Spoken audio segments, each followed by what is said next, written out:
ازيكم حبايبي عاملين ايه؟ يا رب تكونوا بخير. كل سنة وانتم طيبين. هنعمل مع بعض النهاردة شريك الأفران بالسكر بطريقة سهلة وبسيطة جدا.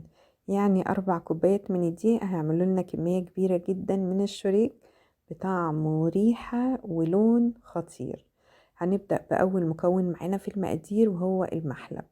المحلب دي حبوب كده بتتباع عند العطارين، شبه حباية السمسم لكن أكبر شوية. هناخد منها نص معلقة كبيرة ونبتدي نطحنها بالشكل ده. المحلب ده اللي بيدي طعم ونكهة مختلفة للفايش. الريحة القوية بتاعة الفايش بتيجي من المحلب. لو مش متاح عندك مفيش أي مشكلة خالص، احنا هنحط في العجينة بتاعتنا فانيليا. هنا هنبتدي نجهز الخميرة. حطيت كوباية من المية الدافية، عليها معلقة كبيرة من الخميرة ومعلقة كبيرة من السكر. هنقلب كل المكونات مع بعضها كويس، السكر والخميرة والمية، وبعد كده نغطي الخميرة لحد لما تتفاعل، وبعد كده نبتدي نكمل باقي المكونات. هنغطيها ونرجع بعد ما تبتدي تتفاعل كده وتخمر. كده خلاص الخميرة بتاعتي زي ما احنا شايفين كده عملت زي فقاعات ووش على الخميرة من فوق. هبتدي اجيب تلت كوباية من السكر بالكوباية المعيارية، وهحط كمان كيس من الفانيليا. لو مش هتحطي محلب يبقى تحطي كيسين من الفانيليا. وهحط كده بصوا يعني شوية صغيرين كده من الملح على طرف المعلقة. وهحط كمان المحلب اللي احنا طحناه في الأول، وهقلب كل المكونات دي مع بعضها كويس. يبقى أنا حطيت تلت كوباية من السكر، كيس من الفانيليا، رشة صغيرة من الملح، المحلب المطحون. قلبتهم كويس جدا مع بعض، وبعد كده هبتدي أحط 4 كوبايات من الدقيق. أنا العجينة دي هعجنها بشكل مختلف. هنحط الزيت في الآخر خالص. لو انتي حابة تحطي الزيت في الأول علشان توفير للخطوات مفيش أي مشكلة، تقدري تحطي الزيت مع السكر اللي احنا حطيناه. يعني مع تلت كوباية السكر هتحطي الزيت بتاعك، لكن انا بحب اعجن الشريك بالطريقة دي، بيطلع معايا هش وخطير. فانا هنا حطيت 4 كوبايات من الدقيق على نص معلقة كبيرة من البيكنج باودر. هعجنهم مع بعض كويس لحد لما تتكون معايا عجينة تكون متماسكة لكن ناشفة شوية. فأنا هبتدي أزود مية بالتدريج لحد لما أوصل لقوام إن العجينة متماسكة لكن مش طرية، تبقى ناشفة شوية. فهنا أخدت مني حوالي نص كوباية تاني من المية. يبقى إجمالي المية اللي احنا حطيناه كوباية في الأول مع الخميرة، وكمان نص كوباية مية هزودها بالتدريج وهي بتتعجن. هفضل ازود مية لحد لما اوصل للقوام اللي انا عايزاه، وبعد كده هبتدي احط الزيت. كده خلاص العجينة بتاعتي بقت تمام جاهزة بالشكل اللي احنا شايفينه لكن ناشفة شوية. هبتدي احط الزيت وهعجنه معاها. بتديني عجينة هشة وبيطلع الشريك هش وجميل جدا جدا، لكن هي بتاخد مجهود شوية عن ان انا احط كل المكونات مع بعض السائلة وبعد كده ابتدي احط الدقيق وازود مية، اللي هي الطريقة الاعتيادية للعجن. فانا قلبت او عجنت كويس جدا الزيت لحد لما اندمج مع العجينة. حطيت تلت كوباية من الزيت، تلت كوباية من الزيت. بعد ما اتعجنت كويس جدا والعجينة بتاعتي اتشربت كل المكونات، هبتدي اغطيها واسيبها لحد لما تخمر وحجمها يتضاعف.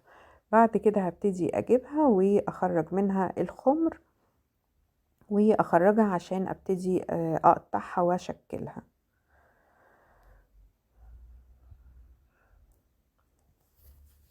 انا هبتدي اقطعها على 15 قطعة. يعني ال4 كوبايات دي دول عملت منهم 15 واحدة من الشريك.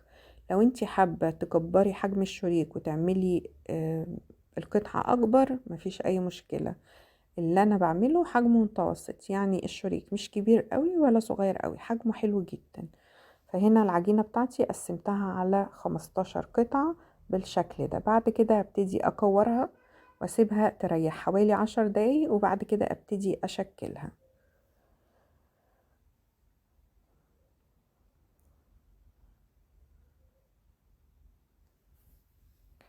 بعد ما اكورها ابتدي اغطيها عشان العجينة بتاعتي ما تنشفش، و10 دقايق او يعني 7 دقايق كده بس ترتاح.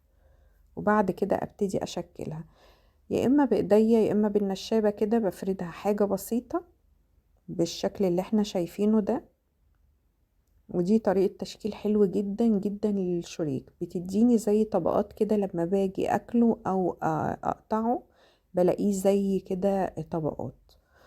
بعد ما فردتها لفتها كأني بلف الفينو، وبعد كده قفلتها كويس بالشكل ده. هنعمل واحدة تانية مع بعض بالشكل ده. بصوا بفردها بايديا او بالنشابة، لو سبتها ترتاح كمان اكتر من كده تتفرد معايا اسرع من كده.